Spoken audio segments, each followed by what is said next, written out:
What's up, everybody? This is Dale from Upstate Bets and DFS. I'm here by myself today, actually. I usually am here with Riaz, but he was not there last night for the NBA Fire 5 video. He's not going to be here for the Prize Picks video, but hopefully he'll be back tomorrow for these videos. So I'm doing this Prize Picks video a little bit later in the day because I wanted to wait for some of these lines to come out. I noticed that the Heat game, Heat in Indiana are not on here yet, which I'm not sure why. And then also there's a 6 o'clock game that's not covered on the DraftKings slate, and the Hawks and the Cavaliers.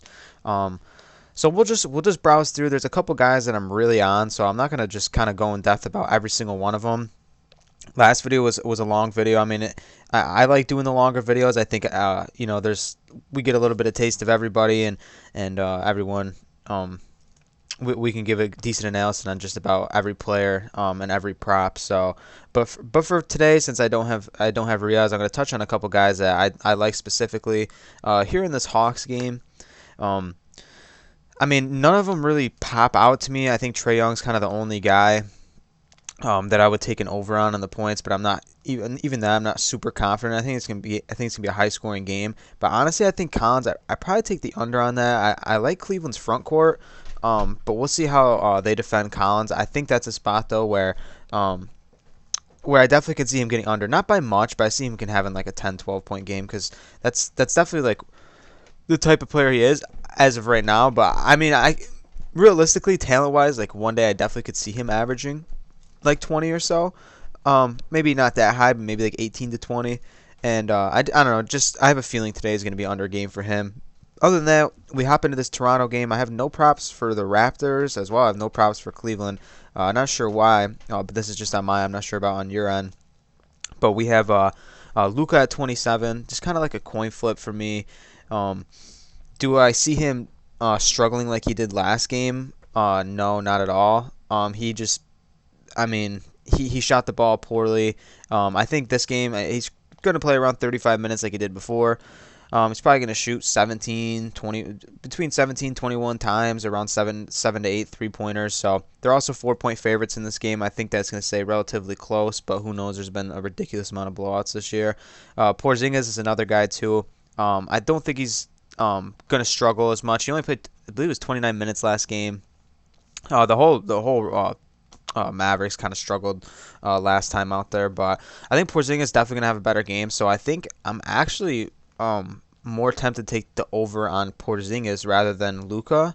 Not really interested in Hardaway or Finney-Smith either. Those guys are just really, that's where their lines are probably going to sit all year. And I mean, they could win you some money one day, but I'm not, I'm not dying for this matchup. But I mean, I just think if I get Hardaway at like 12, 13 sometime in the year, I'm definitely going to hammer that. But at 16 is a little high for me.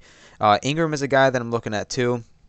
Shoots the ball a ridiculous amount for this team. He shot like 26 times the first game, and I think 20 the following game. Not as tough as a matchup as it was against Philly and I believe it was Chicago. He's pretty much like the top scorer on this team right now.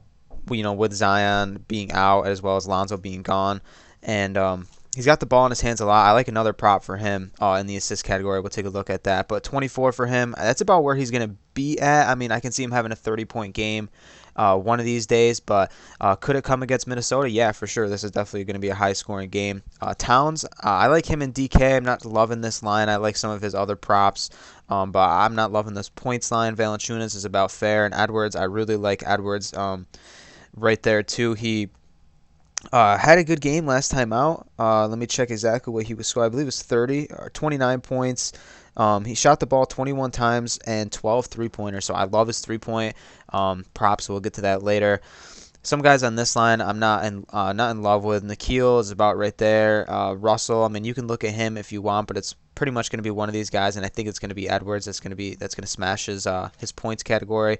Graham, not loving it, as well as McDaniels. Love Jeremy Grant tonight against Chicago. Basically, he's going to shoot the ball a bunch, and he's basically like the top scorer on this team for what they have to offer in Detroit. And But for now, like we'll see what happens when Cade comes back. But he's going to shoot the ball around 20 times. He also shoots around like 5 to 7 3-pointers. So if we can kind of see him hit those at a good clip, he did shoot the ball pretty well last game from three. So I think he's going to get there pretty easily tonight. So I love Jeremy Grant at 21.5. Lonzo's about where he should be. Some of these other guys, I'm not really loving this Milwaukee and San Antonio game.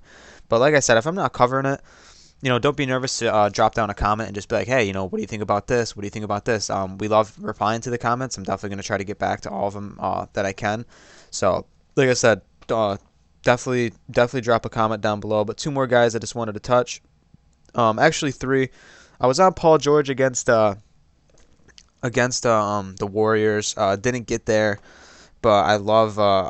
I'm not saying I'm in love with that line tonight, but I think it's fair, and I think that he actually did get there against the Warriors. My bad. I think that I don't know what I was thinking, but I do think he can get there again. I just think that this is that's the way the team works. He's gonna have to score a bunch of points for them to win some games this season. So can he get there? Yes, but am I loving the matchup against Memphis? Not really. Love Ja. He had like a huge game last time out. I believe they played Cleveland. He had like 37 points. Definitely smash. I think he can get there again. I think he's going to take a huge jump in the scoring category this season. We'll see if he can shoot the ball really efficient from deep this year. And if he can do that, I mean, it's going to be looking scary. He doesn't like to shoot it a lot, but if he can definitely, I'm talking about from deep, but if he can definitely shoot, oh man, like 4 to 7, maybe 7, 8 3-pointers a game. I think that's gonna be looking scary. And the last guy I'm talking about is Keldon Johnson. I think this line came out before he had that really good game that he was playing in the late game last night, and shot the ball 18 times. So it's going up, and he had a good game shooting it that much. So we'll see what happens. He had 27. He got over that in both games. He had 15 the first game, so just squeaked by that 14.5 line. But he's going to play a bunch of minutes, especially. I'm not sure if this game is going to stay extremely close, but I think it's going to be right around the fourth quarter. Milwaukee's going to pull away, probably get him by 10 to 12. So I like Keldon Johnson here at 14. I think if it was at like 18, 19, I wouldn't be touching it, but at 14, I think you're getting it at a steal. Rebounds get a little iffy for me. Some guys that I really like, I like Ingram just because, like I said, he's going to have to kind of do a lot. I don't know if Ingram's like a triple-double guy this season, but, I'm not opposed to thinking that he could be. So I like him there. A couple other guys, Jonas, Valanciunas, he's got a, I want to say it's a crazy difficult. I know Towns is like ridiculously good, but I'm just saying in terms of him getting rebounds, I think that he can still get there. So I think that that's a spot where you're like you want to plug it in a flex play. You're not liking a lot of things, so you want to get 4 in your flex play. Plug in Valanciunas there at 11.5 just because of opportunity. Lonzo's a guy that I think that definitely can get there at 5.5. And Giannis too is going to grab a bunch of boards, but 12 seems definitely a little high. But that's not a problem for him to get there. Other than that, Jaren Jackson, I like that he's going to be playing a lot more minutes this season, so we'll see. He's going to be in the front court. He's going to have a lot of opportunity, and I like that in the late game too. So 5.5 for Jaren Jackson. A lot of other rebound lines here. I'm not loving, but those couple that I did talk about are ones that I'm targeting. For assist, I like Brandon Ingram again at 5. I just like him in this matchup, to be honest. So he could realistically burn me here, but no, I really like him in this matchup. Lonzo's another guy at 6. Definitely starting to creep up, but I think that's about who he's going to be this season. I think he's going to average around like 15-9, maybe even double-digit assists this season. So I like him while he's still low at 6. So I definitely think, especially with a lot of scorers around him, he can get there. Other than that, man, I know Riaz likes targeting centers, something like Vucevic, see if he can get there with just 4. I definitely think he could. I think he got there in the last 2 of the games. Let's check. He did get there in the last 2 games. So that's a spot where I don't think he's not going to get there. Am I going to be plugging it in like crazy? Not necessarily, but I don't think that it's a horrible spot. Jeremy Grant is another guy too. That's pretty low. I definitely think he can get that as well. So we'll jump over to 3-pointers made, and then we'll touch fantasy score because there was a viewer who wanted me to touch fantasy scores. So we'll definitely hop over to that. That's a category that we never even get the chance to talk about because it's never out around like midnight, 1 a.m. Eastern time when we do videos. I love a bunch of these guys for 3-pointers, man, and oddly enough, we get some just random Indiana, Miami lines in here around Duarte and Robinson. So, man, I like Trae Young a lot. I think that's really low for him, and as well as Luka. Those two burned us last game when we were both on him for like the points and everything. But I'm gonna go back to the well with those guys, just because I know Luka's gonna shoot about 8 of them, as well as Trae Young. So I like those as well. Brandon Ingram's another guy in this spot where I've touched on him on just about every single category. I do like him here as well. Last game, I mean he usually shoots about 3 a game. So I mean if this can go up, like I said, in a higher like a higher point total, than the last 2 games, and I think I mean it's not a matter about points. I think it's just a matter about it staying close. I think that he can get there, but am I going to be peppering it personally? Not really. Jimmy Butler just to hit 1, seems reasonable, but I don't think he shot 1 last game. But can he hit 1 every now and then? I mean, yeah, but it's a little iffy for me to touch it. Miles Turner had a ridiculous game last time. I think he hit like 6 3-pointers, which is maybe it was 4. Let's check quick. But yeah, that's just a crazy game. He actually hit 5 3-pointers, shot 9 of them. Do I think he's going to do that again, especially against a team like Miami? He might. I mean, just because Bam has awesome interior defense, and he might have to kind of just step out as well as him clogging the paint really with Sabonis in there. So we'll definitely see if that's going to be kind of like the recipe for this Indiana team for them to hit threes. So the one that I'm just like really in love with that I'm just looking at right now is Anthony Edwards at 2.5. Dude's gonna shoot like 12 of them, I think, this game. That's what he shot. That's what he shot the first game. He might not shoot that much, but even if he's shooting double-digit threes, he's gonna hit. He's gonna hit 3 of them. I'm telling you, I love Anthony Edwards. He hit 6 last game on 12 attempts. So if he's gonna be shooting like that, yeah, I love that line. Paul George is someone that's fair at 3. Grayson Allen's a guy, and Pat Connaughton's a guy who's pretty much out there to shoot him. So Connaughton's not in a bad spot either, especially if this maybe does blow out. Connaughton gets a little bit more run. I definitely can see him getting that. Everyone else, I'm not like loving. Like I said, I'm on a couple guys in just a particular matchup, so I'm targeting them. Like I said, Grant again. He's been shooting a decent. I mean, this is a 1-game sample size. He shot 3 for 5 from 3. So if he's going to be shooting 5, I definitely can see him hitting 2. Derek White, I think that's a fair line for him too. I didn't touch on him in any really other categories besides that, but shot 2 for 7 last game. So he definitely needed 1 more to get you there. If this was 1.5, I definitely would be just like absolutely peppering it. But I think that's fair for Derek White at 2. And that's really it. I mean, you can look at someone like Levine at 3, but let's touch on fantasy score. I haven't really looked at this category at all, and there's just like a million different players to talk about here. One that catches my eye just like immediately off the rip is Sabonis. If you want to just go off of just averages right now, I mean Sabonis is averaging 53.5 fantasy points. So I don't know if PrizePicks does their fantasy scoring different than DraftKings. So I'm basing my fantasy score off of DraftKings fantasy score. Do I think he's going to get there? Definitely. I like all those. And I think Brogdon, Sabonis, and Turner. Listen, I know the Heat are tough, so the only guy I'd probably maybe fade here in this situation is Brogdon at that 35.5. I mean, at that 35 flat, but I definitely like Sabonis and Turner. Even someone like Duarte is definitely going to get some run.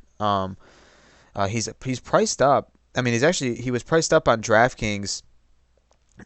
He went from 3,300 to 6,000. Now he's back at 39, playing a shit ton of minutes. Do I think he's gonna smash that? No, but do I think he can get there? Yes. Hero's another guy that I'm targeting in my Fire 5 on DraftKings. So if you haven't checked out that video, go check that one out. Do I think Hero's gonna get there? Yeah, I do. And OG Anunoby's another guy at 30. I think just in terms of volume and opportunity, can he get there? Scotty Barnes as well is having a nice start to the season. He had some foul trouble in that first game, but do I think that he can get there again? Yeah. Not. Do I think he's gonna get in foul trouble again? No, I'm talking about fantasy score. Yeah, I like that for him. I like DeJounte Murray too at 38. I think just in terms of opportunity on this team, and the fact that he does a lot more than just score. I think that he can get there. Did he get there last game? No, he was point 0.2 just under that. So unfortunately, he didn't get there, but he was just shy away from a double double. So and he gets the steals, and I think he's just, I don't know, if we can get a little bit more scoring output that they need from him in this game, I definitely can see that him getting there. But this is actually a really nice category to talk about. I like talking fantasy score. Jeremy Grant's another guy that I like. Lonzo at 32 is nice too. I like those as well. We got some late games in here too. I like this as well. Devin Booker, Chris Paul, DeAndre Ayton. Chris Paul had an awesome game last night.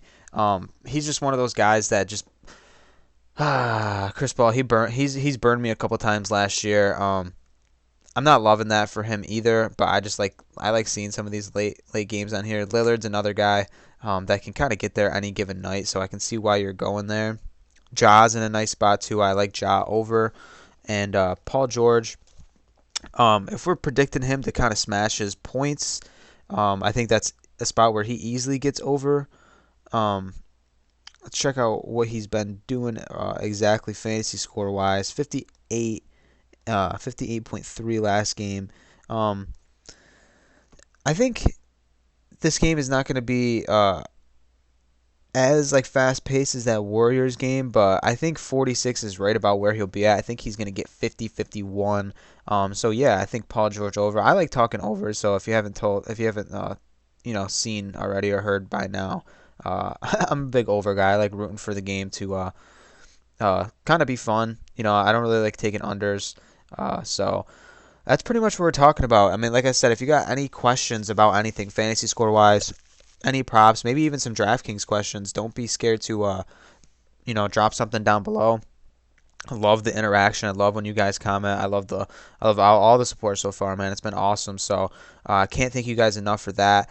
And hopefully we'll have Rebounds back for next video. Get a little bit different opinions on different props, because obviously I'm not touching every single guy on this slate, but I know he definitely is going to be hammering some things that maybe have not caught my eye. So we'll get him back next time, and I hope you guys have an awesome day, and peace.